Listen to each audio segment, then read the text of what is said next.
살려주세요. 살려주세요.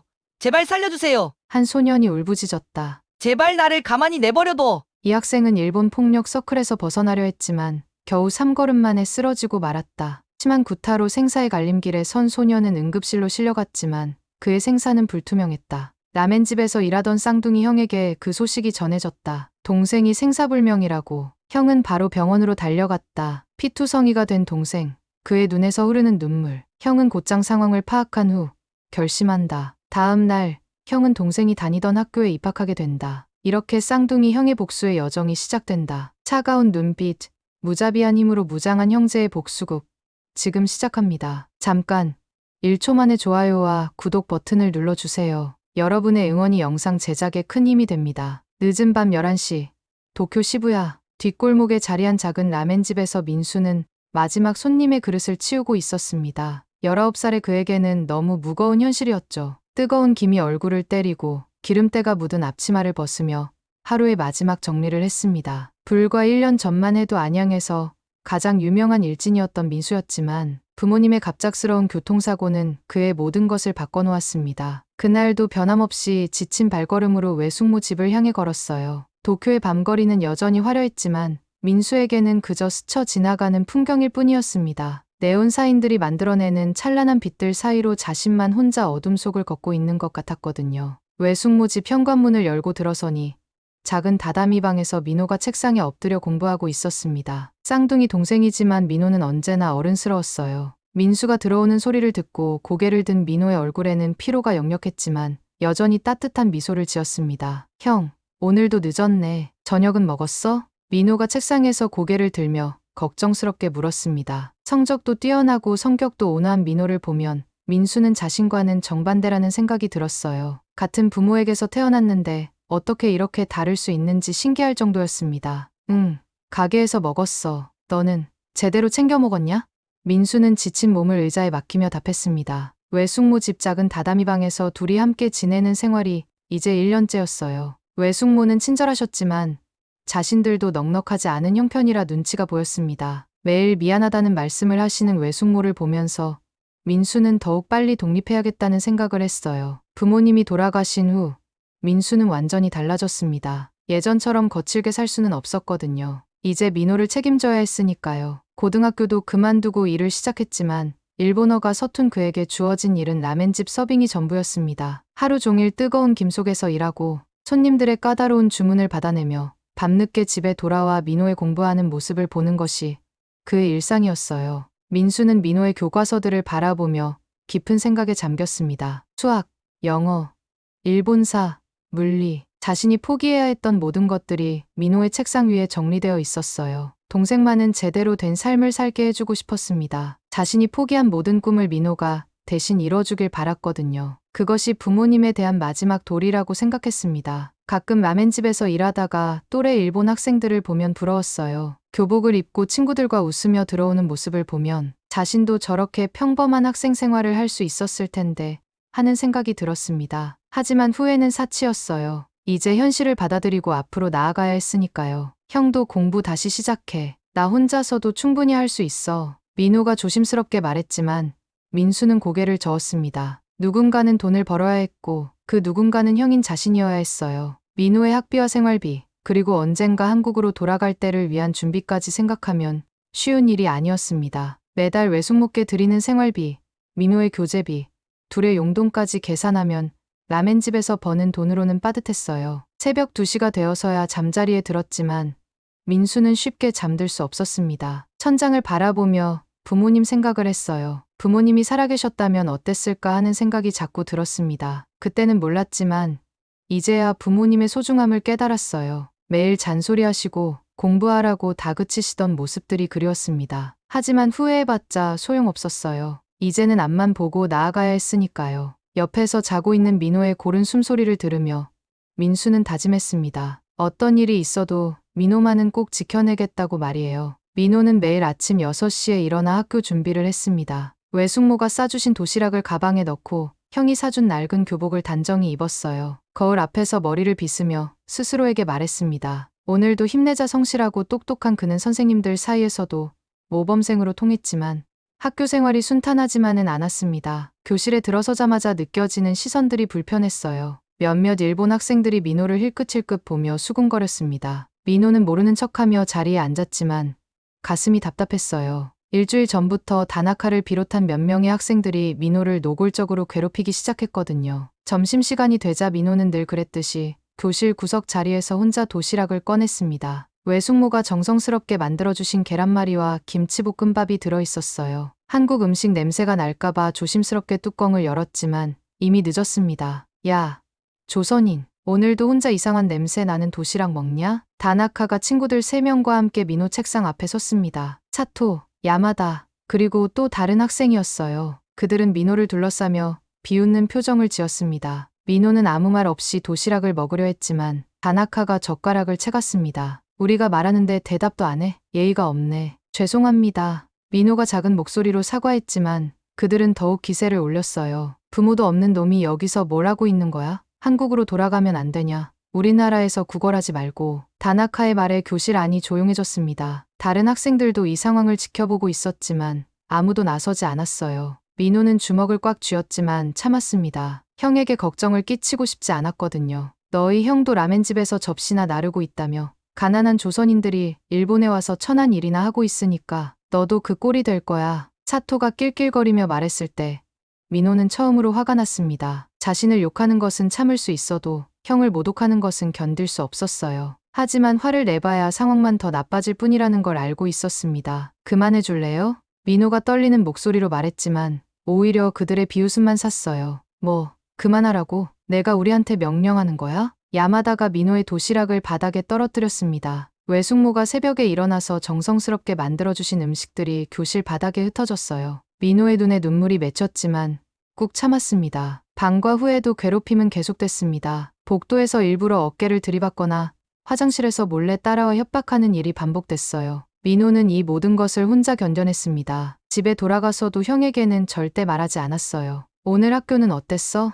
형이 물어볼 때마다 민호는 괜찮다고 대답했습니다. 형이 자신을 위해 얼마나 고생하고 있는지 잘 알고 있었으니까요. 라멘집에서 하루 종일 뜨거운 김을 마시며 일하는 형에게 자신의 문제까지 떠넘길 수는 없었어요. 하지만 괴롭힘은 날이 갈수록 심해졌습니다. 처음에는 말로만 하던 것이 밀치고 때리는 것으로 바뀌었어요. 민호의 책가방을 빼앗아 내용물을 복도에 쏟아내거나 체육 시간에 일부러 공을 세게 던져 맞히는 일도 있었습니다. 어느 날은 화장실에서 집단으로 둘러싸여 물벼락을 맞기도 했어요. 젖은 교복을 입고 수업을 들어야 했던 민호는 창피해서 고개를 들 수 없었습니다. 선생님이 왜 옷이 젖었냐고 물어봤지만 민호는 그냥 넘어졌다고 거짓말했어요. 집에 돌아온 민호는 화장실에서 혼자 눈물을 흘렸습니다. 부모님이 그리웠고 한국이 그리웠어요. 안양의 집 앞 놀이터에서 형과 함께 놀던 어린 시절이 떠올랐습니다. 그때는 이렇게 힘들 줄 몰랐는데 이제 와서 그리워해봤자 소용없었어요. 무엇보다 형에게 짐이 되고 있다는 생각이 가장 괴로웠습니다. 민수가 자신 때문에 꿈을 포기하고 힘든 일을 하고 있는데 학교에서조차 제대로 적응하지 못하고 있으니까요. 때때로 차라리 자신이 없어지면 형이 더 편할 것 같다는 생각도 들었어요. 그런 어느 날 괴롭힘이 극에 달했습니다. 다나카와 그의 친구들이 민호를 체육관 뒤로 끌고 가 집단으로 폭행했어요. 민호는 바닥에 쓰러져 온몸이 아팠지만 그들은 멈추지 않았습니다. 발로 차고 주먹으로 때리며 한국인을 비하하는 욕설을 퍼부었죠. 다음에도 이런 식으로 나오면 더 심하게 해줄 테니까 각오해. 알겠어. 조선인? 다나카가 마지막으로 민호의 배를 발로 찬 후에야 그들은 자리를 떠났습니다. 민호는 한참 동안 일어날 수 없었어요. 갈비뼈가 부러진 것 같았고 머리가 깨질 듯 아팠습니다. 그날 밤 민호는 집에 돌아와서도 아무 말하지 않았습니다. 형이 걱정할까봐 괜찮다고 거짓말했어요. 하지만 몸의 상처는 숨길 수 없었습니다. 다음 날 학교에서 결국 쓰러지고 말았어요. 수업 중에 갑자기 의식을 잃고 쓰러진 민호는 곧바로 병원으로 실려갔습니다. 병원에서 온 전화를 받은 민수는 손이 떨렸습니다. 민호가 학교에서 쓰러져 응급실로 실려갔다는 소식이었어요. 라멘집 주방에서 뜨거운 국물을 끓이고 있던 민수는 앞치마도 벗지 않고 밖으로 뛰쳐나갔습니다. 사장님이 뭐라고 소리쳤지만 들리지 않았어요. 지하철을 타고 병원으로 향하는 동안 민수의 머릿속은 온통 민호 생각뿐이었습니다. 아침에 나갈 때만 해도 멀쩡했는데 도대체 무슨 일이 일어난 건지 알 수 없었어요. 혹시 공부를 너무 열심히 해서 쓰러진 건 아닐까? 밥을 제대로 못 먹어서 그런 건 아닐까? 온갖 생각이 머릿속을 맴돌았습니다. 병원에 도착한 민수는 급히 응급실로 달려갔습니다. 중환자실 앞에서 의사를 만나 민호의 상태에 대해 들었어요. 의사의 표정이 심각했습니다. 환자분이 심한 외상을 입었습니다. 뇌진탕과 함께 내장 출혈이 있어서 수술이 필요한 상태예요. 갈비뼈도 2대가 부러졌고 전신에 타박상이 심합니다. 의사의 말에 민수의 머릿속이 하얘졌습니다. 민호가 이렇게 심각한 상처를 입을 만한 일이 뭐가 있을까 생각했지만 곧 진실을 알게 되었어요. 담임 선생님이 뒤늦게 병원으로 찾아왔거든요. 선생님은 민수에게 민호가 학교에서 지속적으로 괴롭힘을 당하고 있었다는 사실을 털어놓았습니다. 며칠 전부터 다른 학생들의 신고가 들어왔지만 민호 본인이 부인해서 확실하게 파악하지 못했다고 했어요. 오늘 사건이 일어나고 나서야 목격자들의 증언을 통해 그동안의 괴롭힘이 드러났다는 것이었습니다. 정말 죄송합니다. 학교에서 좀 더 세심하게 살펴봤어야 했는데. 담임 선생님이 고개를 숙이며 사과했지만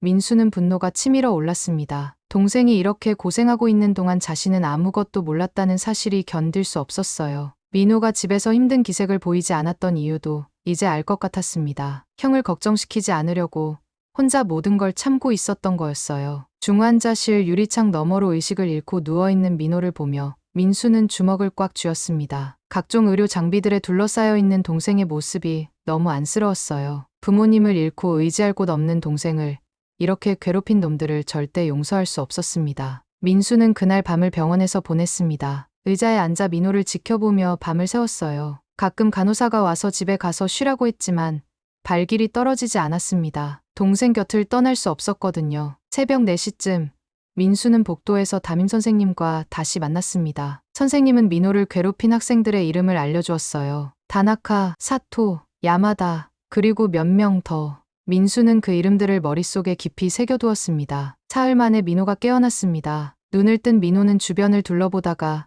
민수를 발견하고 미안한 표정을 지었어요. 걱정 끼쳐서 미안해. 바보야. 왜 말 안 했어? 왜 혼자 참고 있었냐? 민수의 목소리에는 분노와 자책감이 섞여 있었습니다. 민호는 고개를 돌리며 대답했습니다. 형이 나 때문에 이미 충분히 힘들어하고 있는데 더 걱정시키고 싶지 않았어. 나 혼자 해결할 수 있을 줄 알았는데. 민호의 말에 민수의 가슴이 먹먹해졌습니다. 동생이 이렇게 착하고 배려심이 깊다는 걸 다시 한번 깨달았어요. 하지만 그 착함 때문에 이런 일을 당했다는 생각에 더욱 화가 났습니다. 세상은 착한 사람에게만 착하지 않다는 걸 이제야 깨달았어요. 민호는 며칠간 입원 치료를 받아야 했습니다. 민수는 라멘집 일을 잠시 쉬고 병원에서 민호를 돌봤어요. 사장님이 이해해 주어서 다행이었지만 그만큼 수입이 줄어들었습니다. 하지만 그런 건 중요하지 않았어요. 지금은 민호가 회복하는 게 가장 중요했으니까요. 병원에서 보낸 일주일 동안 민수는 계속 생각했습니다. 민호를 괴롭힌 학생들에 대한 복수를 어떻게 할 것인가에 대해서 말이에요. 예전의 일진 시절 경험이 되살아났습니다. 하지만 이번에는 단순한 주먹다짐이 아니라 더 치밀하고 완벽한 복수를 생각했어요. 민수는 결심했습니다. 민호가 당한 고통을 그들에게 되돌려주겠다고 말이에요. 부모님을 잃고 의지할 곳 없는 형제를 괴롭힌 대가를 치르게 하겠다고 다짐했습니다. 더 이상 당하고만 살 수는 없었어요. 이제는 행동할 때였습니다. 내장. 민호가 퇴원한 지 일주일 후 민수는 중요한 결정을 내렸습니다. 민호의 학교에 전학을 신청하기로 한 것이었어요. 나이를 속이고 서류를 조작하는 것은 예전 일진 시절의 인맥을 통해 어렵지 않게 해결할 수 있었습니다. 한국에 있는 친구 하나가 도움을 줬는데 그 친구의 형이 서류 위조 전문가였거든요. 전학 준비를 하면서 민수는 철저히 계획을 세웠습니다. 우선 외모부터 완전히 바꿨어요. 길었던 머리를 깔끔하게 자르고 평소 입던 라멘집 유니폼 대신 단정한 교복을 새로 샀습니다. 거울 앞에서 자신을 바라보니 완전히 다른 사람 같았어요. 거친 인상도 부드럽게 만들기 위해 표정 연습까지 했습니다. 말투도 바꿔야 했습니다. 평소 거친 말투를 정중한 존댓말로 바꾸는 연습을 반복했어요. 예전의 일진 모습을 완전히 지우고 모범생 코스프레를 완벽하게 해내야 했습니다. 거울 앞에서 자기소개를 연습하며 어떤 질문에도 자연스럽게 대답할 수 있도록 준비했어요. 민호는 형의 계획을 알고 걱정스러워했습니다. 자신 때문에 형이 이런 위험한 일까지 하게 되었다는 것이 미안했거든요. 하지만 민수의 의지는 확고했어요. 동생을 괴롭힌 놈들을 직접 응징하겠다는 생각뿐이었습니다. 형, 정말 괜찮을까? 혹시 들키면 어떡해? 해? 걱정하지 마. 형이 다 계획했으니까. 너는 그냥 집에서 쉬면서 공부나 해. 하지만 나 때문에 이런 위험한 일을. 민호가 계속 걱정하자 민수는 동생의 어깨에 손을 올리며 말했습니다. 민호를 안심시키면서도 속으로는 복수 계획을 더욱 구체적으로 다듬고 있었어요. 전학 서류가 완성되자 민수는 학교 정보를 철저히 조사했습니다. 민호에게서 들은 이야기를 바탕으로 다나카와 그의 친구들이 어떤 아이들인지, 어떤 약점이 있는지 파악했어요. 인터넷을 통해 그들의 SNS도 찾아보며 성격과 취미, 가족 관계까지 조사했습니다. 다나카는 아버지가 대기업 간부라는 것을 자랑하지만 성적이 형편없다는 것을 알아냈어요. 사토는 가정 형편이 어려운데도 부자인 척하며 허세를 부리고 있었고, 야마다는 게임에 중독되어 있으면서 몰래 다른 반 여학생들을 스토킹하고 있다는 정보도 얻었습니다. 전학 첫날, 민수는 완벽하게 준비된 모습으로 교실에 들어섰습니다. 단정한 교복에 깔끔한 헤어스타일, 그리고 정중한 태도로 선생님과 학생들에게 인사했어요. 선생님들은 예의 바른 전학생이라며 호감을 표했습니다. 하지만 민수의 눈은 이미 목표를 찾고 있었어요. 민호를 괴롭혔던 다나카와 그의 무리들 말입니다. 교실 뒤편에 앉아있는 다나카를 발견한 순간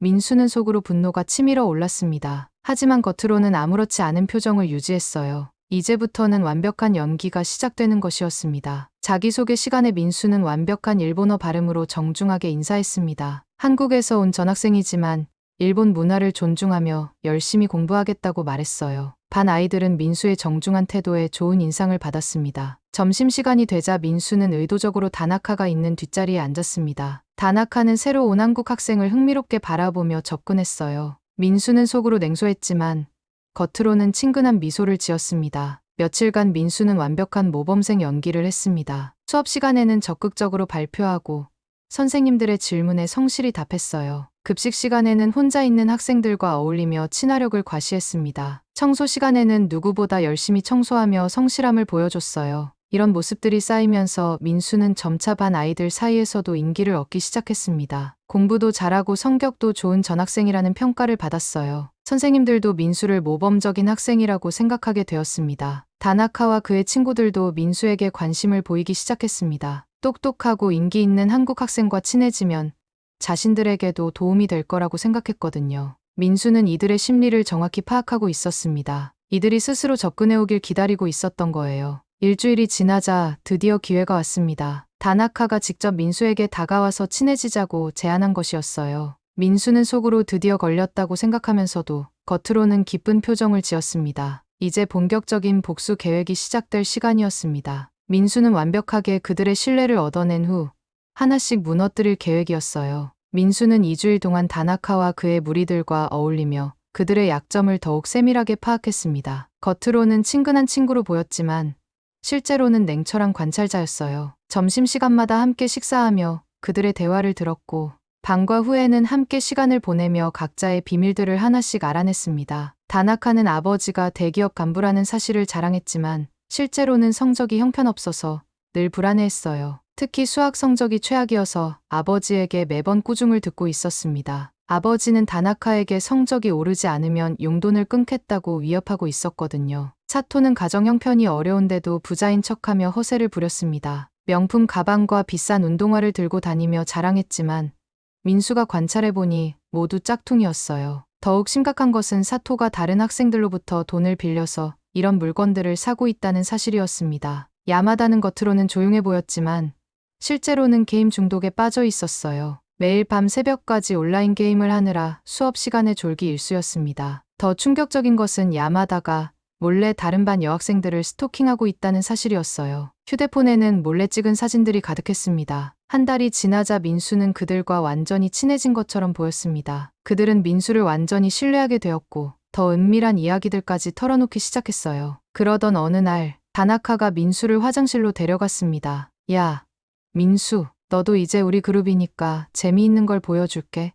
화장실 구석에서 한 명의 학생이 무릎을 꿇고 있었습니다. 안경을 쓴 왜소한 학생이었는데 온몸이 떨리고 있었어요. 민수는 마침내 기회가 왔다고 생각했습니다. 이들의 본성을 직접 목격할 수 있는 순간이었거든요. 사토가 그 학생의 머리를 때리며 웃었습니다. 그들은 이 학생으로부터 돈을 갈취하고 있었어요. 민수는 이 장면을 보며 민호가 당했을 고통을 떠올렸습니다. 분노가 치밀어 올랐지만 아직은 참아야 할 때였어요. 야마다가 민수에게 압박을 가했습니다. 우리 그룹의 일원이 되려면 이 정도는 해야 한다면서 민수에게도 그 학생을 때리라고 강요했어요. 민수는 잠시 망설이는 척하다가 천천히 그 학생에게 다가갔습니다. 하지만 때리는 대신 조용히 말했습니다. 그만하자. 이런 건 별로 재미없는 것 같은데. 다나카와 친구들은 민수의 반응에 당황했습니다. 예상과 다른 반응이었거든요. 다나카가 위협적으로 물었을 때 민수는 차분하게 대답했어요. 어울리고 싶은데 이런 유치한 방법 말고 더 똑똑한 방법이 있을 것 같아서. 우리가 이렇게 머리 좋은 애들인데 말이야. 민수의 말에 그들은 흥미를 보였습니다. 민수는 이때를 놓치지 않고 계획을 실행에 옮겼어요. 그들의 자존심을 건드리면서도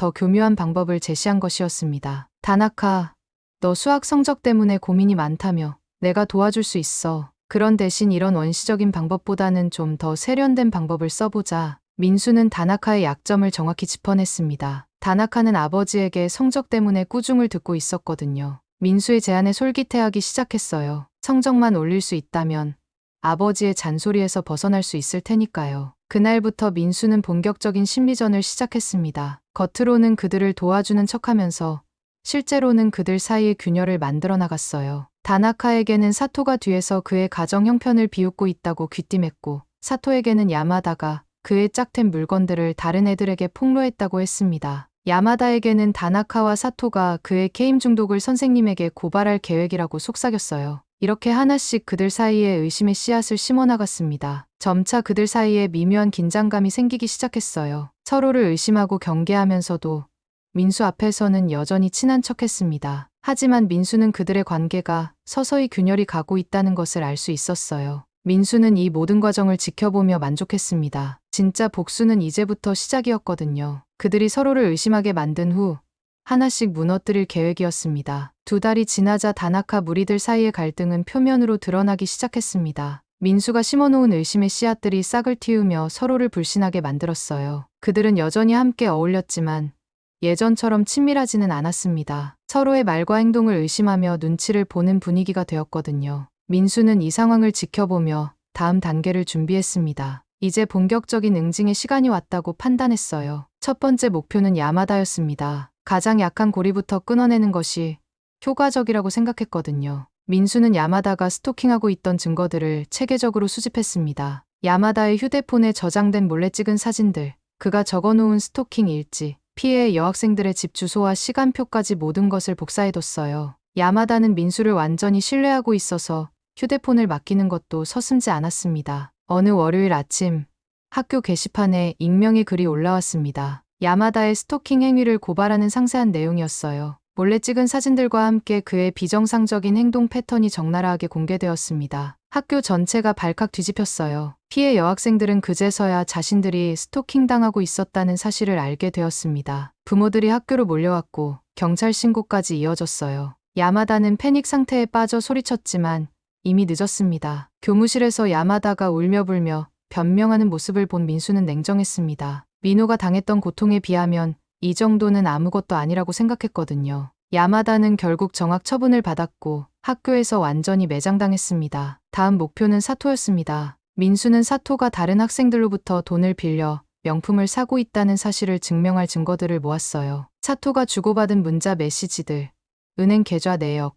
그리고 가장 결정적으로 사토가 민호에게서 빼앗은 돈으로 산 물건들의 영수증까지 확보했습니다. 민수는 이 모든 증거들을 정리해서 사토의 부모님께 익명의 편지로 보냈습니다. 아들이 어떻게 그런 비싼 물건들을 살 수 있었는지, 그리고 그 돈이 어디서 나온 것인지 확인해보라는 내용이었어요. 편지에는 구체적인 증거들이 첨부되어 있었습니다. 사토의 부모님이 조사해보니 충격적인 사실들이 드러났습니다. 사토는 반 친구들로부터 돈을 갈취해서 가짜 명품들을 사고 있었던 것이었어요. 더욱 심각한 것은 그 돈의 일부가 민호에게서 빼앗은 용돈이었다는 사실이었습니다. 사토의 부모님은 학교에 찾아와 사과했고 피해 학생들에게 배상금을 지급했어요. 사토는 학교폭력 가해자로 기록되어 전학을 가게 되었습니다. 그의 허영심과 거짓말이 결국 자신을 파멸로 이끈 것이었어요. 이제 마지막 남은 것은 다나카였습니다. 친구들이 하나둘 몰락하는 모습을 본 다나카는 극도로 불안해했어요. 하지만 민수가 자신을 도와주고 있다고 생각해서 의심하지는 못했습니다. 오히려 민수에게 더욱 의존하게 되었거든요.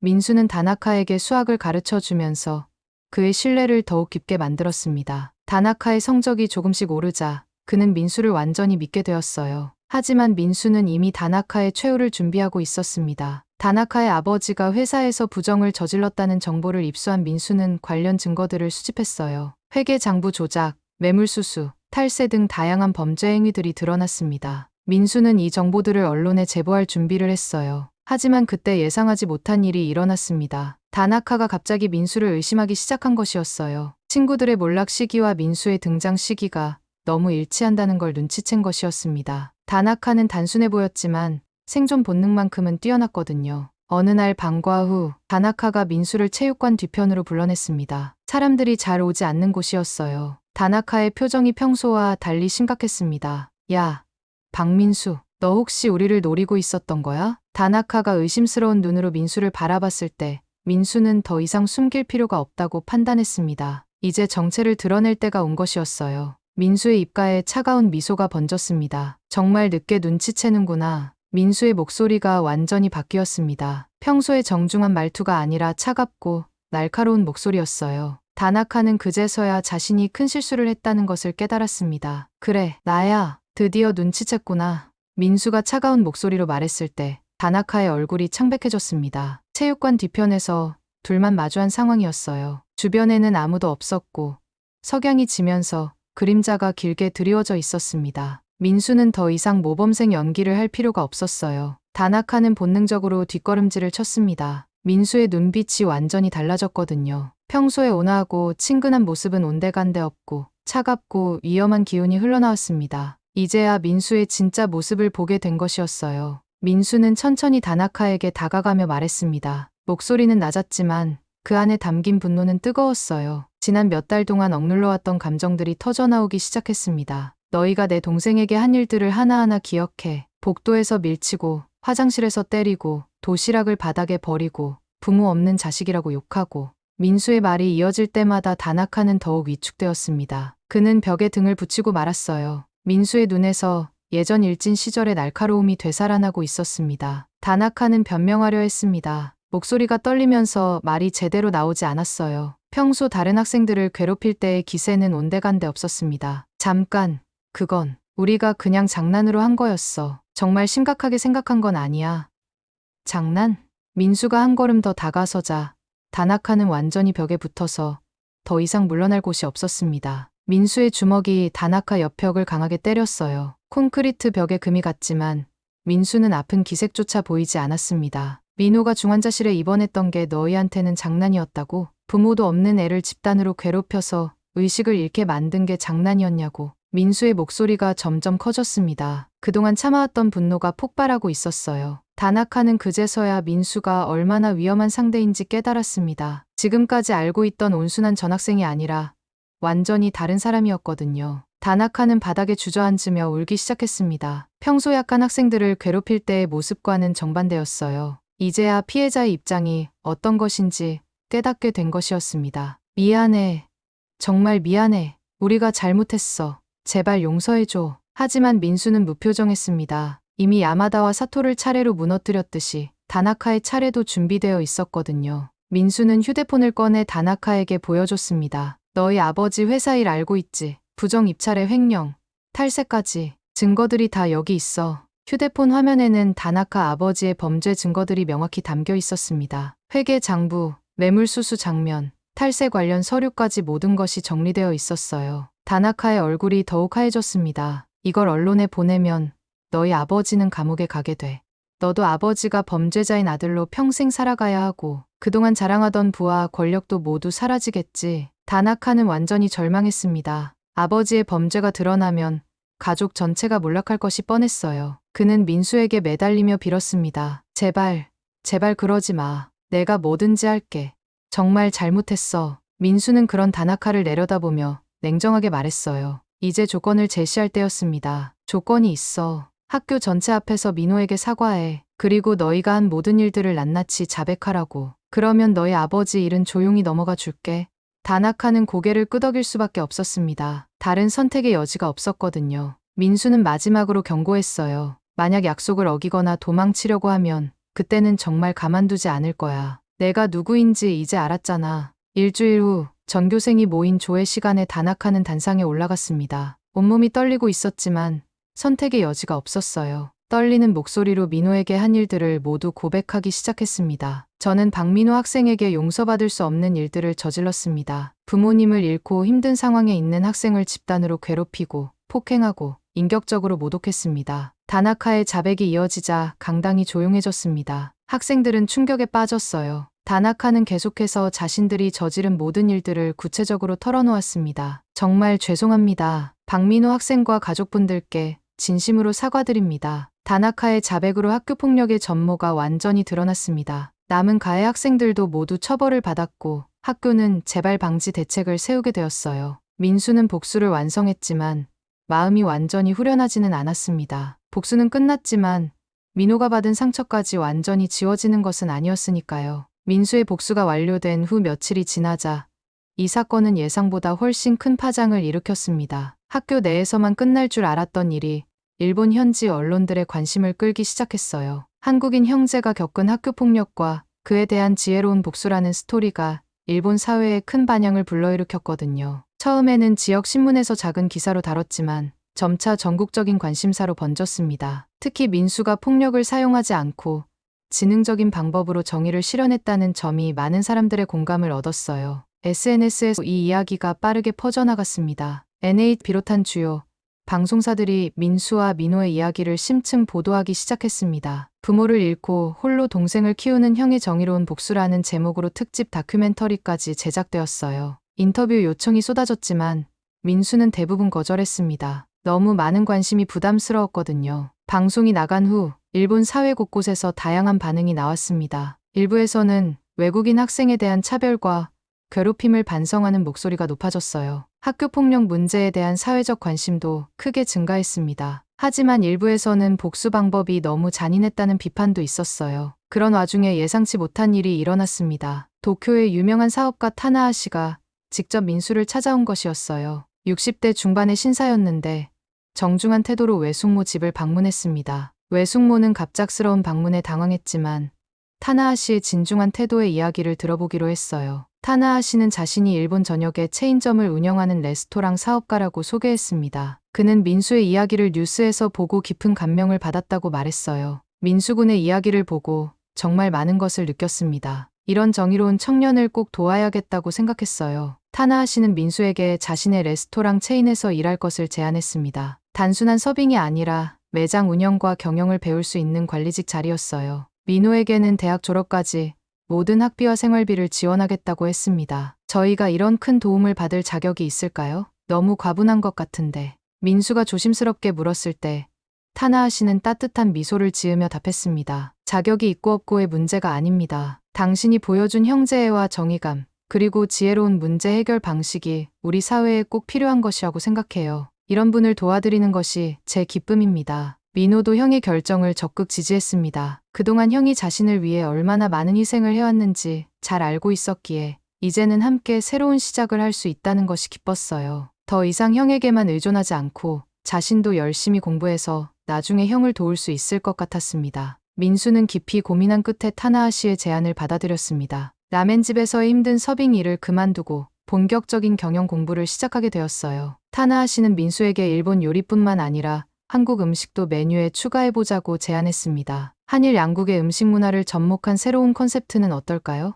민수군의 경험과 아이디어가 큰 도움이 될 것 같은데요. 타나하 씨의 제안에 민수는 새로운 가능성을 보았습니다. 단순히 일자리를 얻는 것이 아니라 자신만의 사업 철학을 만들어갈 수 있는 기회였거든요. 몇 개월이 지나자 민수와 민호의 삶은 완전히 달라졌습니다. 민수는 타나하 씨의 레스토랑에서 빠르게 적응하며 인정받는 매니저가 되었어요. 한국 음식을 접목한 퓨전 메뉴가 큰 인기를 끌면서 타나하 씨는 민수에게 더 큰 권한을 맡겼습니다. 민호는 성적 장학생으로 명문 대학 진학을 확정지었습니다. 경영학과에 입학해서 나중에 형과 함께 사업을 할 꿈을 키우고 있었어요. 무엇보다 두 형제는 더 이상 누구에게도 괴롭힘을 당하지 않았습니다. 당당하게 자신들의 삶을 살아갈 수 있게 되었거든요. 어느 일요일 오후, 형제는 함께 공원을 산책하며 이야기를 나눴습니다. 벚꽃이 피기 시작한 봄이었어요. 두 사람 모두 표정이 밝아 보였습니다. 형, 그때 복수하지 않았다면 어떻게 되었을까? 민호의 질문에 민수는 잠시 생각해 보았습니다. 벚꽃잎이 바람에 날리는 모습을 바라보며